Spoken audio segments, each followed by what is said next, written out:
कैसे हैं आप? स्वस्थ और खुश हैं ना? अभी तक आपने मन करता है कविता के भाग 1 व 2 को देखा, तो चलें अब मन करता है कविता के तीसरे व आखिरी सफ़र पर। जैसा कि आप जानते हैं, यह कविता हमारी तीसरी कक्षा की हिंदी पाठ्य पुस्तक रिमझिम भाग 3 का चौथा पाठ है। कविता के इस सफ़र में हम पर्यायवाची शब्दों का ज्ञान अर्जित करेंगे, अनुनासिक शब्दों के बारे में जानेंगे, संज्ञा शब्दों का ज्ञान अर्जन करेंगे व कला और वस्तु निर्माण द्वारा मोटर कौशल का विकास करेंगे। बच्चों, यह चित्र देखिए। इस चित्र में क्या हो रहा है? इस चित्र में पूरा परिवार एक साथ बैठकर भोजन ग्रहण कर रहा है और वार्तालाप भी कर रहा है। भोजन ग्रहण करते समय हमें बात नहीं करनी चाहिए। देखें, ये आवश्यक बातें कर रहे हैं या अनावश्यक? मैं आपको इनकी वार्तालाप पढ़कर सुनाती हूँ। दादी: प्रिया, बहुत प्यास लगी है, ज़रा ठंडा पानी पिलाओ। प्रिया: दादी, मैं अभी ठंडा जल लाती हूँ। मम्मी: प्रिया, फ्रिज में ठंडा नीर है, ले आओ। पापा: अरे माँ के लिए फ्रिज का वारी ठीक नहीं है, उनके लिए घड़े का ठंडा जल लाओ।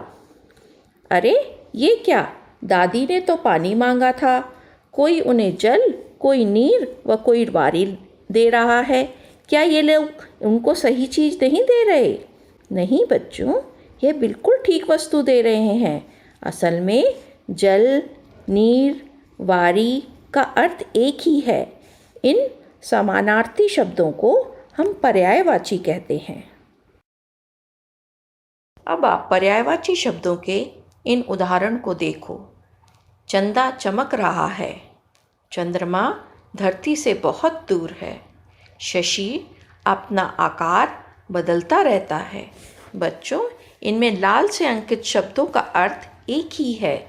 चंदा, चंद्रमा व शशि तीनों का अर्थ ही चांद है, अथवा ये पर्यायवाची शब्द हैं। अब आप दूसरा उदाहरण देखिए। बारिश हो रही है, वर्षा में हम भीग जाते हैं। सावन के महीने में बरसात होती है। बारिश, वर्षा व बरसात तीनों का अर्थ एक ही है और ये भी पर्यायवाची शब्द हैं। बच्चों, अब इस कार्यपत्रक को देखिए। जो शब्द अपने वर्ग का ना हो उस पर गोला लगाओ। सूरज पहला शब्द दिया है और उसके सामने जो अन्य 3 शब्द दिए हैं वह है हवा, सूर्य व भानु। अब आपको यह देखना है, हवा, सूर्य व भानु, इनमें से कौन सा शब्द ऐसा है जिसका अर्थ सूरज नहीं है? सूर्य का अर्थ सूरज है तो ठीक है, भानु का अर्थ भी सूरज है तो यह भी ठीक है, लेकिन हवा का अर्थ सूरज नहीं होता, इसलिए हम हवा पर गोला लगाएंगे। अब आप अगला शब्द देखेंगे। अगला शब्द है बादल। बादल के सामने जो 3 शब्द दिए हैं वे हैं मेघ, धरती व घन। इन तीनों शब्दों में कौन सा शब्द ऐसा है जिसका अर्थ बादल नहीं है? मेघ का अर्थ बादल होता है तो यह सही है। घन का अर्थ भी बादल होता है तो यह भी सही है, लेकिन धरती का अर्थ बादल नहीं होता अथवा यह अपने वर्ग का नहीं है, इसलिए इस पर हम गोला लगाएंगे। अब आखिरी शब्द जो दिया है वह है फूल। फूल पे सामने जो शब्द दिए हैं वे हैं सुमन, पुष्प व रात्रि। सुमन का अर्थ फूल है, पुष्प का अर्थ भी फूल है, लेकिन रात्रि का अर्थ फूल नहीं होता, इसलिए हम रात्रि पर गोला लगाएंगे। बच्चों, ये विषय संवर्धन क्रियाकलाप है। नीचे इसमें एक कविता दी गई है, उसमें कुछ शब्द रेखांकित हैं। उनके ऐसे पर्यायवाची शब्द आपको ढूंढ के लिखने हैं जिससे कविता की लय बन सके। मैं एक बार इस कविता को पढ़ के सुनाती हूँ। सूर्य तपता, पृथ्वी जलती, गरम अनिल जोरों से चलती, शरीर से बहुत पसीना बहता, हस्त सभी के पंखा रहता, आरे मेघ काले घन, ग्रीष्म दूर भगारे जलधर। अब आपको जो भी शब्द रेखांकित हैं उनके ऐसे पर्यायवाची लिखने हैं जिससे कविता में एक लय उत्पन्न हो सके।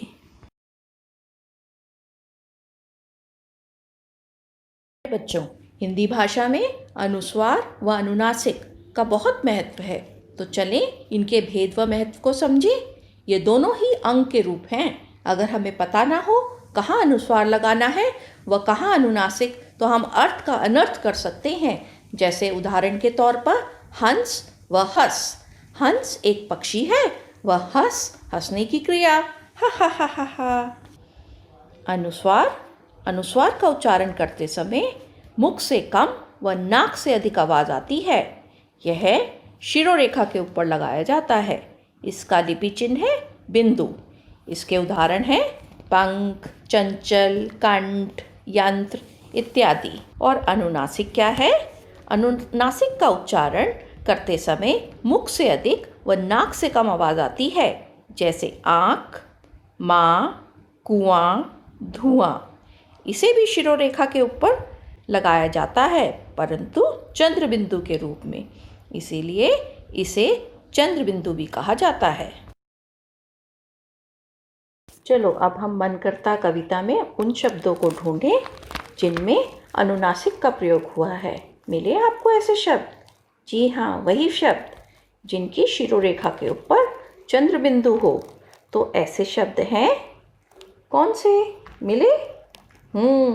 जमाऊं, बढ़ाऊं, जाऊं, मूंछ, और बाकी आप ढूंढिए।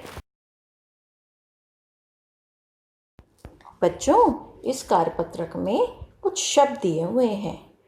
उनमें आपको अनुनासिक का प्रयोग करना है, लेकिन अनुनासिक का प्रयोग कहाँ करेंगे? उचित स्थान पर।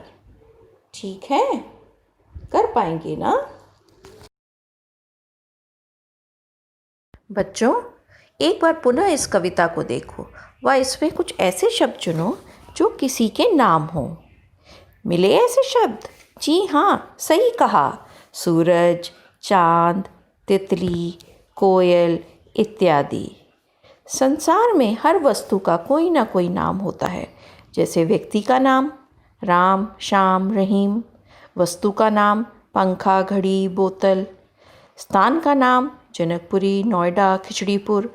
भाव के नाम जैसे गुस्सा, उदासी, खुशी। अतः किसी व्यक्ति, वस्तु, स्थान व भाव के नाम को हम संज्ञा कहते हैं। इस कविता में कुछ संज्ञा के उदाहरण हैं सूरज, चांद, कोयल, तितली। कुछ अन्य उदाहरण भी हैं जो आप स्वयं खोजने की कोशिश करें। अब आप इस कार्यपत्रक को देखें। इस वर्ग पहेली में कुछ नाम वाले शब्द छुपे हुए हैं, अर्थात संज्ञा छुपी हुई हैं। आप उन संज्ञाओं को इस वर्ग पहेली से ढूंढेंगे व लिखेंगे। मेरे नटखट नन्हे मुन्ने दोस्तों, आपकी सृजनात्मक बौद्धिक अभिव्यक्ति को विकसित करने के लिए पहेलियों का जानना, समझना, बूझना बहुत महत्व रखता है। आपको पहेलियाँ कहना व पूछना अच्छा लगता है ना? है ना? चलो पूछो तो जाने। पहली पहेली है, गोल है पर गेंद नहीं, पूंछ है पर पशु नहीं, पूंछ पकड़ कर खेले बच्चे, फिर भी मेरे आंसू न निकले। चलो सोचो सोचो। तब तक हम दूसरी पहेली कहते हैं। प्रथम कटे तो दर हो जाऊं, अंत कटे तो बंद हो जाऊं, केला मिले तो खाता जाऊं, बताओ मैं हूं कौन? बूझो बूझो तो जाने। आप इसे बूझें और अपनी अध्यापिका के साथ साझा करें। मैं जानती हूँ आपको कला व शिल्प गतिविधियाँ बहुत पसंद हैं। आप जब इसमें सफलता पाते हैं तो बहुत बड़ी उपलब्धि व गर्व महसूस करते हैं। तो मैं आपको एक कलात्मक चुनौती देती हूँ। इस वीडियो में एक हंस ओरिगेमी से बनाना सिखाया जा रहा है। आप इसको सीखें व दूसरों को गर्व से सिखाएं। आनंद आएगा ना इस गतिविधि में? तो आइए बच्चों, अब हम एक पक्षी बनाना सीखते हैं। इसे बनाने के लिए हम एक चौकोर पेपर लेंगे। इस तरह से पक्षी बनाने के लिए सबसे पहले हम इसे पलटेंगे कुछ इस तरह, और इसके दोनों कॉर्नर लेकर बिल्कुल मिलाते हुए बराबर इसको ऐसे मोड़ेंगे। कॉर्नर बिल्कुल बराबर होने चाहिए, एक के ऊपर एक, इस तरह से। अब ये पेपर जिस तरफ से खुला हुआ है वहाँ की तरफ से इसे बराबर के 3 हिस्सों में बराबर बांटते हुए इसको इस तरह से मोड़ेंगे। इस तरह से मोड़ने के लिए ध्यान रखेंगे कि बिल्कुल पेपर को ऐसे मोड़ा जाए कि ये बाहर ना निकले, ना इधर ना इधर, और यहाँ से सीधी लाइन हो। अब हम इसकी गर्दन बनाएंगे। गर्दन बनाने के लिए कुछ इस तरह से ये हम एक ऐसा पक्षी बना रहे हैं जिसकी गर्दन लंबी होती है। कोशिश कीजिए, पहचानिए क्या हो सकता है ये। कुछ लग रहा है, पहचाना जा रहा है? नहीं? तो लीजिए, इसकी हम एक चोंच भी बना देते हैं कुछ इस तरह से। देख रहे हैं ये? समझ आ रहा है क्या लग रहा है ये बन गया हंस, और हम अब इसकी आँख बना देते हैं। लग रहा है ना? तो चलिए अब हम इसे कहीं बिठा दें। लीजिए, ये पक्षी यहाँ इस तरह से पानी के ऊपर बैठ गया। पता है ना, हंस पानी में भी चल सकता है और हवा में भी उड़ सकता है। ये एक ऐसा पक्षी है जो दोनों जगह चल सकता है। तो ये कैसा लग रहा है? सुंदर है? तो आप भी प्रयास कीजिए इसे बनाने का।